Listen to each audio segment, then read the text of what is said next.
ഇസ്രയേലിനെ വിശ്വസിച്ച് കൂടെ നിന്ന സിറിയൻ പ്രസിഡന്റ് അഹമ്മദ് അൽ ഷറയുടെ നെഞ്ചു പിളർത്തിക്കൊണ്ടാണ് ഇസ്രയേൽ ഇക്കഴിഞ്ഞ ബുധനാഴ്ച സിറിയൻ തലസ്ഥാനമായ ഡമാസ്കസിൽ രൂക്ഷമായ വ്യോമാക്രമണം നടത്തുന്നത്. സിറിയയിൽ ഇസ്രയേലിനെ അനുകൂലിക്കുന്ന ദ്രൂസ് വിഭാഗങ്ങളും സിറിയൻ ബഡൂയിനുകളും ഗോത്രവിഭാഗങ്ങളും തമ്മിൽ നടന്ന സംഘർഷത്തിൽ സിറിയൻ സൈന്യം ദ്രൂസുകളെ വേട്ടയാടുകയാണ് എന്നാരോപിച്ചാണ് ഇസ്രയേൽ സിറിയൻ പ്രസിഡന്റിന്റെ കൊട്ടാരത്തിന് സമീപം പോലും വ്യോമാക്രമണം നടത്തിയത്. ഈ ആക്രമണത്തോടെ ഇസ്രയേൽ തങ്ങളുടെ സൗഹൃദ ചേരിയുടെ അധികാരം പോലും ഞങ്ങളുടെ കയ്യിലായിരിക്കും എന്ന സൂചനയാണ് സിറിയക്ക് നൽകിയത്. മാത്രവുമല്ല, സിറിയൻ സൈന്യത്തെ സ്വന്തം രാജ്യത്ത് പ്രവേശിപ്പിക്കാതിരിക്കാനും ഇസ്രയേൽ നിബന്ധന വെച്ചിരിക്കുകയാണ്. കലാപം നടക്കുന്ന ഇടങ്ങളിൽ സിറിയൻ സൈന്യം പ്രവേശിക്കരുത് എന്നായിരുന്നു ആദ്യം ഇസ്രയേൽ പറഞ്ഞത്. പിന്നീട് കേവലം 48 മണിക്കൂർ മാത്രം പ്രവേശിക്കാം എന്നായി. എന്നാൽ സ്വന്തം രാജ്യത്ത് എപ്പോൾ പ്രവേശിക്കണം എന്നത് തങ്ങളുടെ രാജ്യത്തിൻ്റെ പരമാധികാരമാണെന്ന് അഹമ്മദ് അൽ ഷറ പറയുന്നുണ്ടെങ്കിലും അതൊക്കെ വെറും വാക്കായിരിക്കുകയാണ്. മാത്രവുമല്ല, തലസ്ഥാനമായ ഡമാസ്കസിൽ പോലും വലിയ ആക്രമണം നടത്തിയിട്ടും തിരിച്ചടിക്കാതിരിക്കാൻ കാരണം ആയുധങ്ങളുടെ കുറവാണെന്നും മറ്റൊരു വലിയ സംഘർഷത്തിലേക്ക് പോകാൻ താല്പര്യമില്ല എന്നുമൊക്കെ പറഞ്ഞ് കർട്ടന് പിറകിൽ ഒളിച്ചിരിക്കുകയാണ് അഹമ്മദ് അൽ ഷറ ചെയ്തിരിക്കുന്നത്.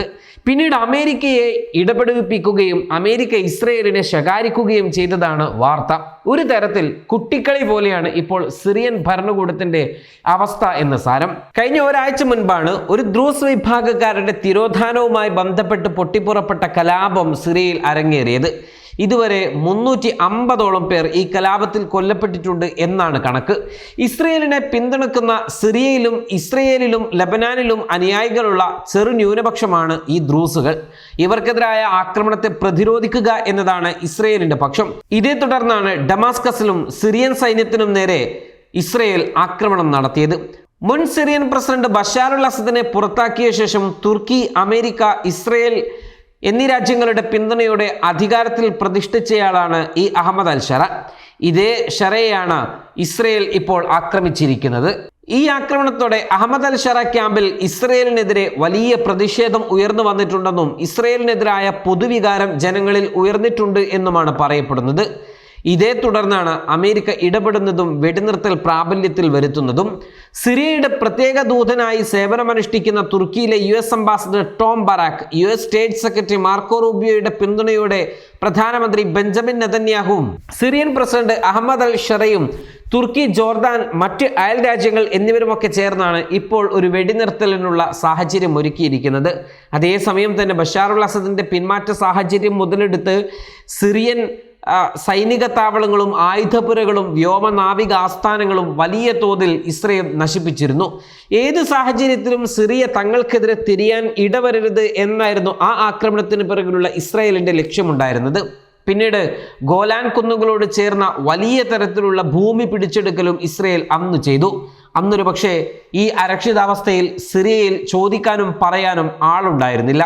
ഈ തക്കം നോക്കിയാണ് അന്ന് വലിയ ഭൂപ്രദേശം ഇസ്രയേൽ തങ്ങളുടെ വാഗ്ദത്ത ഭൂമി എന്ന പേരിൽ വീണ്ടും പിടിച്ചെടുക്കുന്നത്.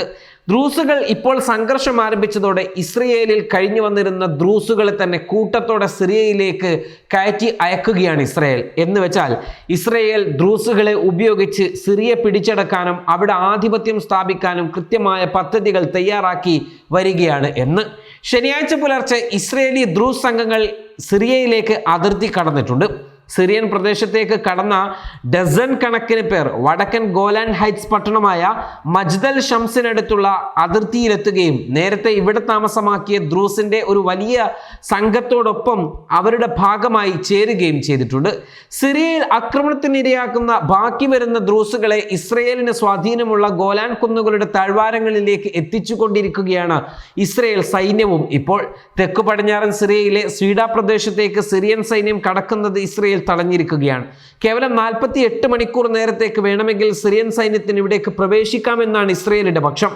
സിറിയയുടെ പുതിയ ഭരണാധികാരികളെ വെറും വേഷം മാറിയ ഭീകരവാദികളായാണ് ഇസ്രയേൽ ഇപ്പോഴും കരുതുന്നത്.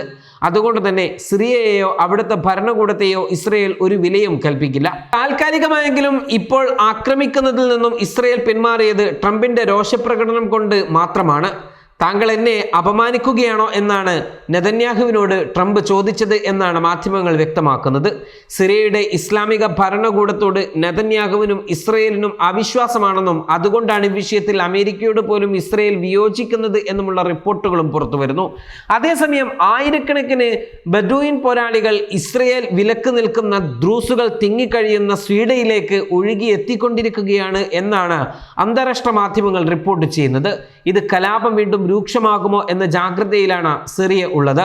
ഇസ്രയേൽ സംരക്ഷണത്തിനുള്ള ദ്രൂസുകൾ ആക്രമിക്കപ്പെട്ടാൽ അമേരിക്കൻ വിലക്ക് ലംഘിച്ച് ഇസ്രയേൽ വീണ്ടും സിറിയയെ ആക്രമിക്കുമോ എന്നും അങ്ങനെ സംഭവിച്ചാൽ സിറിയ പ്രത്യാക്രമണം നടത്തുമോ എന്നുമെല്ലാം കണ്ടറിയണം. Waytonikah.com, the exclusive Muslim matrimonial site.